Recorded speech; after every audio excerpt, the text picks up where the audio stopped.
Good afternoon. Crafty Nana here.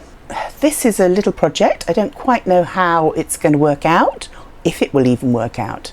But I started off by doing a family tree, which I wanted to share with all my cousins and cousins' children and so on and so forth. But unfortunately, it slipped through my hands. That's a polite way of putting it. And I haven't been able to retrieve it. So I felt bad about it for many years, and then I was sorting through some stuff when I met a new family member, Lucy, who found me. She was also living here in Malaysia and had come here and married a Malaysian guy from Ipoh, and she was also an art teacher, so you can imagine she was very surprised to find a relative here in this country at the other side of the world from our families, doing exactly the same thing as she was doing. So it was quite a nice little coincidence. And she was terribly sweet and travelled all the way here, which was quite a long way for her to come, especially with a baby and a little child.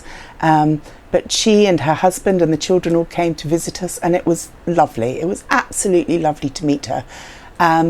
And when she said that she was coming again because she was going to be moving to Lithuania and we weren't going to get the chance to meet up again, I dug out as much stuff as I could find to give her some bits and pieces of information, because she had very, very little family history and had met very few people from our side of the family. And I found my grandmother's old books, manuscripts of her books that she had written. And then I thought, when I read back through them, that I would actually like to share these with all the rest of the family as well. I don't know whether they have access. I know that some of the older aunties did, but they probably wouldn't have done anything with them. So I thought now was the time to sit down and read them with you. I couldn't think of any other way of sharing them, really, other than spending hours scanning them. And I thought it would be more visceral, more interesting to actually read them and maybe even add in some little bits and pieces that obviously with hindsight I know. Also, you know, I'm probably like the last generation now that actually spoke with my grandmother and spent the time to listen to her stories. You know, the stories my father had. I mean, he's been gone 20 years now, so you know, it's a long time. This one I'm going to read you today is dated 1988. I suspect she probably did it a little bit before that, but if it was 1988, she'd have been 88 years old when she wrote down these memories. So it's quite interesting. She's talking about tales that her father-in-law told her. I think they got on very well from the reading between the lines. I think they liked each other, and I think he, told her lots of tales, and she wrote them down. It's not a big book. It's only a little thin piece. I think there's only like 30 odd pages, but I thought that I would do it. Now, in the meantime, I do have a few photographs, not very many, but a few, that my mother squirreled away. So I've contacted my brother. So we're now doing this in Malaysia, with my brother trying to archive the photographs for me in the Philippines.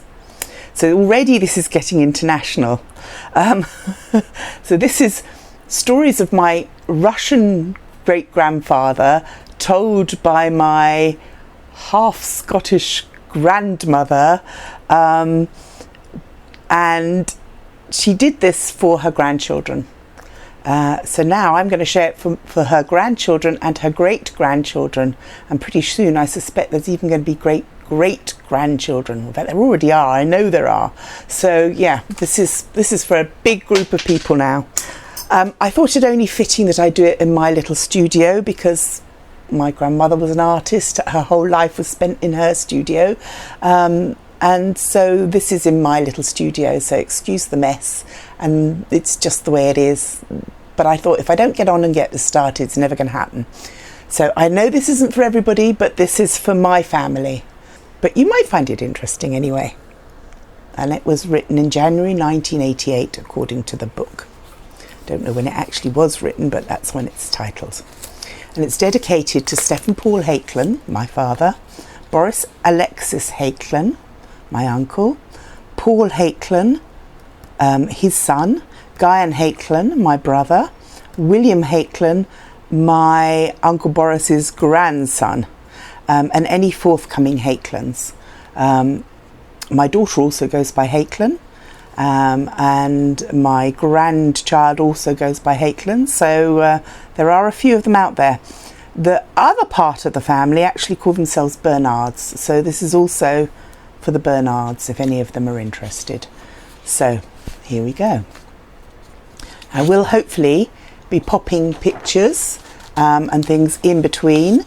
I haven't got them yet, so I don't know when they'll pop up, but they will pop up.